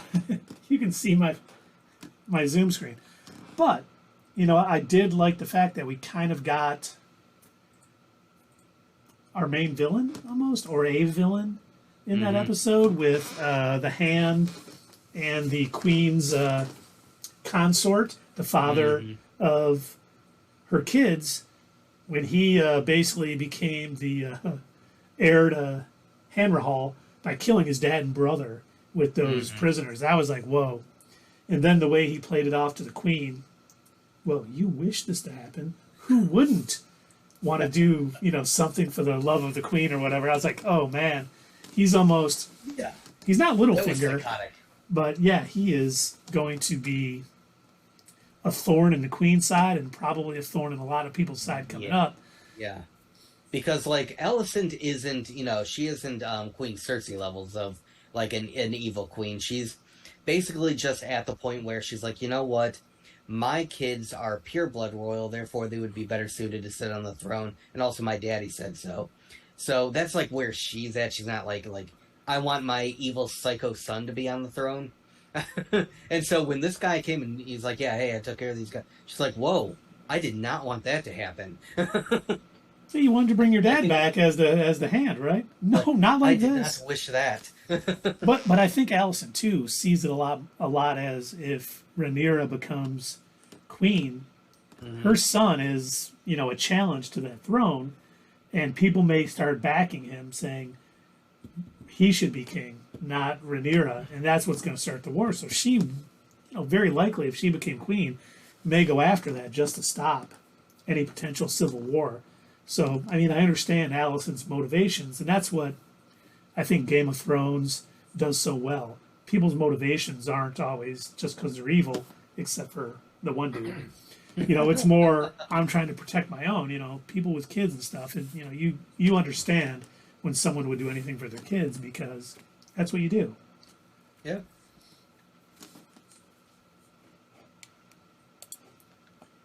Trying to think. Whoa, this is gonna take a while. I was going to bring up again, I believe it was Sierra that brought this up earlier. She had mentioned that the idea behind the show was that they were going to spend time on each of the families. Have you heard anything about that, Keith? Wait, each of the families, like all Like the they're major gonna spend families in time with Westeros? Targaryen, sometimes the High Towers and stuff Yeah. like that. This is all Targaryen. This is all about the Targaryen Civil War, which is The Dance of the Dragons. the Dance of the Dragons, yeah. Yeah, the other ones will be covered in like the Jon Snow show and stuff like that. Well, in the Jon Snow show, that'll be post Game of Oh, Thrones. it will. Oh, Yeah. never mind that. I hope they keep the name the Jon Snow Show. His name's not Snow. Right. It's mostly acting, but it starts off with him behind a desk like Johnny Carson. So on this episode, and then Well, Ed, weird, wild stuff. I don't know, but in this episode, dragons. and go take it away. Well, and I would be interested if they do make that Jon Snow show. First, is he going to refer to himself as Jon Targaryen or Rhaegar Targaryen, or Well, I if he can't. went and he took the black again, then I doubt it. Is that what he did at the end of that? You don't remember? Yeah. No, I Oh my really God. don't. You blocked it out. Wow. Yes, he because Bran had the best story out of everyone. Bran became king, I do remember that. and Jon Snow was like, "I'm going back to the wall. I'm going to take the black." And it was like a thing that he wanted to do, but also they agreed. They said, "Yeah, sure, that's your punishment for killing the queen."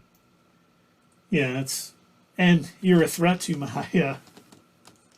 throne, being a Targaryen.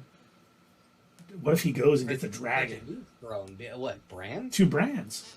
I don't think Bran would have cared really, though. No, I don't think Bran would have cared, but people would probably be like, You can Oh. let this guy roam around free. I mean, he's got a claim to the throne. I mean, You're not he- secure here. Killed the chick with the psycho dragon. Which, oh, by the way, there was a rumor, and it was like immediately squashed. I don't remember if we spoke about this, but there was a rumor that in the Jon Snow show, they were hoping to get Amelia Clark back. And Yep. the story that they had worked out was, she wasn't dead. The dragon grabbed her and flew her off to the East countries, whatever they're called. Oh, the old lands, like Yes, and there would be another witch like what rose that one dude from the dead, and this witch would bring her back from the dead. oh, Because that's where they come from. So that was the story they were going to work with, and they were like, "Come on, Amelia, you've got to come back. This is going to be so much better." But she's so done with it. She has told them no countless times. I don't know if she will ever change her mind. I don't know if she's going to have a moment like bringing Wolverine into Deadpool 3, where it's going to be like, yeah, sure, why not? I'll come back for like a minute or two. I don't know if she's going to see House of the Dragon and be like, oh, so it can actually be good, or if she just wants to be done with this world and move on to bigger and better things like Terminator movies. we're waiting. Carrie had a question about Damon, which when she's back from commercial, we can talk about it. Did you see the rumor, which was denied by the actress, of someone showing up on House of the Dragon season 2? No. Lizzie Olsen, Wanda Maximoff herself, which Really? that has been denied by her. Now, whether she's just saying it because it's a surprise and she doesn't want to ruin it, but yeah, she was rumored to show up Yeah, in look at season Andrew 2. Garfield for that reference right Yeah. there. I'm not in Spider-Man. I promise you, I'm not in that movie. Yeah. I swear to you guys, I don't know where that rumor got started. I am not in Spider-Man. I promise you, I am definitely... Well, okay, what about this blank spot where clearly that's not me, that is how it was filmed? I mean, that's how I assume it was filmed, not like I was on set. I wasn't there or anything. That picture of me on set, that was from the Amazing Spider-Man 3 footage we filmed. Well, why is Tom Holland over there? Oh, he was working. He's a good friend of mine. He was just hanging out. He was a space fella. He was a key grip. He was, he was the light guy, and I cussed him out. And why is he dressed like Spider-Man? Well, he really likes Spider-Man. That's all. You know, But- I almost believed him for a while. I really did. Like, every time he would get on and deny it, I'm like, I don't know. Maybe they're not. Maybe it really is only going to be, Peter, versus Doc Ock and these other villains. Maybe they're not going to bring Toby and Andrew Garfield in. Maybe. I got my hopes up, and then they got me. He's a good actor. I believed Andrew, and I shouldn't have. Okay, He's a Carrie good is actor. He convinced you. Carrie is Yep. back and she wants to talk about Damon.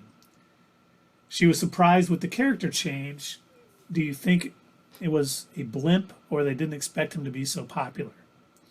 You know, It was I a think blip. I think they expected him to be this popular, and I wonder if the change is so.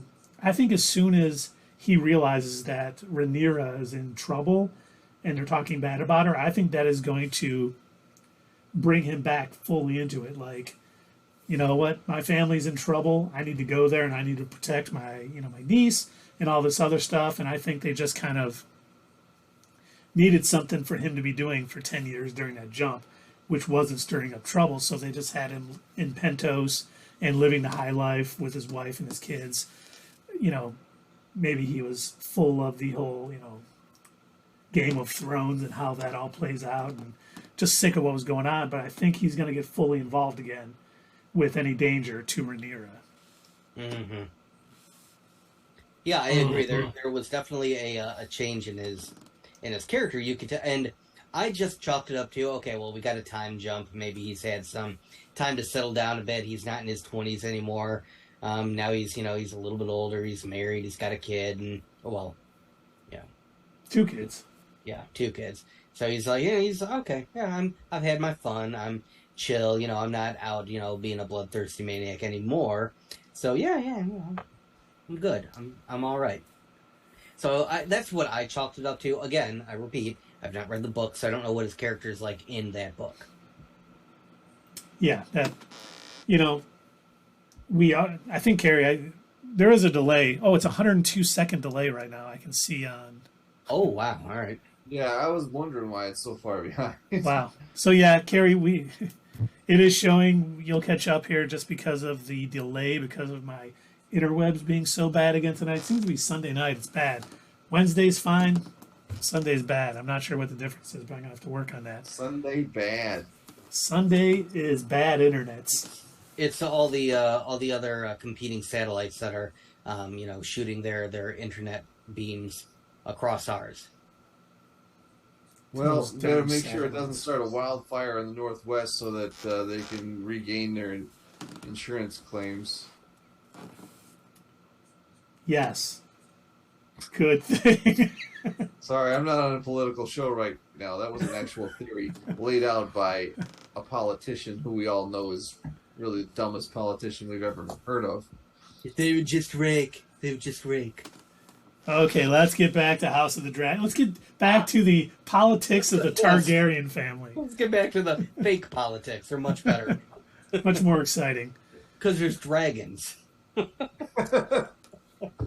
didn't need a space laser. They had a dragon to go out there and. Would our politics be better if some of our politicians had dragons, or would we just be so used to it would also still be annoying and boring and be like, oh my god, Dragon Rider Dorfus said the most horrible thing, and then he burned a village down again. Yeah, Carrie said, he's where I'm most interested. I am sad they killed his wife. She seemed cool. I've said from the start of this, I've never been a Matt Smith fan until this show. He is definitely killing it. And I think unfortunately his wife was cool, and I think he really liked her, unlike his first wife. I think they really got along for a while. And then he just, kind of maybe a depression type thing almost. And then her dying was what's going to force him back into Targaryen politics. And that's what's going to see his niece in trouble and bring him back full, because he is definitely going to be 100% on board. When his brother dies, it's definitely, Damon is definitely going to be on Rhaenyra's side. And this is going to be interesting. I wonder, I was thinking about... Carrie, we promise it is not you. It's not you. It's just everything is really slowed down. It's a huge delay. So, we're seeing your message, and then, over a minute later, you'll hear our reply. It's actually, a minute and 40 seconds. We're delayed right now because of my internet. It's definitely not you, Carrie. I can tell you, the kids don't have school tomorrow. So as you know, Sully came down here a little while ago showing me his iPad stuff. He's probably watching YouTube on his iPad. My daughter is probably watching YouTube, playing Robux on her pad. My wife is probably watching so they're TV. sucking up all the bandwidth. Yes, we've probably got too many devices on where, Wednesday night, it's a school night, everyone's in bed, so the internets aren't being used like they are now. I think what I really need to do... Columbus Day or something? No, it's a teachers' professionals day or something. So no holiday, just a day off. My wife told me last week, she's like, oh, when the kids got a 3-day weekend. I'm like, no, they don't. She goes, no, they really do. And I went up to, my son had a color run at his elementary school, and we were up there on Thursday. And so I said October 3rd off, and I'm like, what on earth? So I had to go on the website, be like, why do they have that day off? By the way, just blanket comment real quick. Not Your Status Quo does not celebrate Columbus Day. Just putting that out there. That's right. Oh, and Carrie said he's at Comic-Con. I wonder if it'll be a madhouse with his past work and now this. He has so many fans because of Doctor Who, which I was not... Comic-Con is going on, isn't it? Is it going on right now? It might be. Because I kept seeing a bunch of messages popping up on Motor City? Instagram. They were October 14th. October 14th. Okay. All right. Yeah, they kept having to put up messages on Instagram. There were too many people that were buying tickets, and it kept overloading the servers. Wow. Yeah. So I assume they must be having like a bunch of amazing big panels, because they said this is the most interest that people have had in New York Comic Con in a long time. Well, that's good. All right. With all of these wonderful technical difficulties, Carrie, you're a few minutes behind. Let us know if you have anything House of Dragon else you'd like to talk about. It is getting late, so we need to be signing off here. But we definitely want to keep talking as long as you guys want to keep talking. I'd like to watch tonight's House of Dragon too before I get on the interwebs in the morning. Don't forget, we also got Rick and Morty tonight too. I'm still one behind on Rick and Morty. I haven't watched the George. That's another show I cannot watch while the kids are awake. Jacuz. You know, you can watch them back to back. They're like 22 minutes long. I know, but catching up on Rings of Power and everything. Down, you know. If we were talking about Rick and Morty on the stream, I definitely would. I feel like one of our former coworkers, after feeding their kids tons of Mountain Dew, probably would have set them down in front of those shows as well. By the way, I don't know. Too old for that age. I don't know if Terrible Gaming is still out there, but did you guys today? He is going to do a live stream on YouTube next week as opposed to Twitch. Damn. Okay. Because I used to attend a lot of YouTube live streams before, because at the time, 4 or 5 years ago, Twitch was basically just for gaming, and I didn't watch that much live gaming. Just wasn't really that interesting to me. I'll watch like replays of people, playing some certain games on YouTube. Like, I don't know, I'm interested in a lot of like watching Let's Plays of like older games and stuff. But I used to watch a lot of YouTube live, and that was kind of my introduction to the fact that, oh, you can do this stuff live. And I remember in its earlier days, Google had a lot of issues doing live streams, and instead of there being like, how we're having some technical issues on our end, there was usually a lot of technical issues on Google's end. And it was almost guaranteed every single Google live stream, people would be like, all right, we gotta do like the first 10 minutes doing sound checks and everything. All right, can you hear me? Okay. All right, I'm gonna put on my tablet and I'm gonna walk in the other room. All right, does it look good? Nope, it's not recognizing your camera. Okay, hold on. And literally everyone, because like Google was like, yeah, YouTube, you can go live now, but we're not gonna work out any of the kinks. Like, just do it, figure it out. I assume it's better now, though. I haven't watched a YouTube live video in a long time. Well, and one of the settings in OBS is to do YouTube live. So, depending on, a lot of the reason Terrible Gaming is doing it is the money split with Twitch is basically 50-50, where with YouTube it's still 70-30. And, they're starting to monetize shorts if you do enough shorts. So a lot of things are going on positively at YouTube. And like, Doug sent us a video we were watching where one of the incentives of Twitch is you get monetized pretty easily. And you really do. We got monetized. We've been doing Twitch less than a year, and we're monetized here, where we've been doing YouTube for 5 years.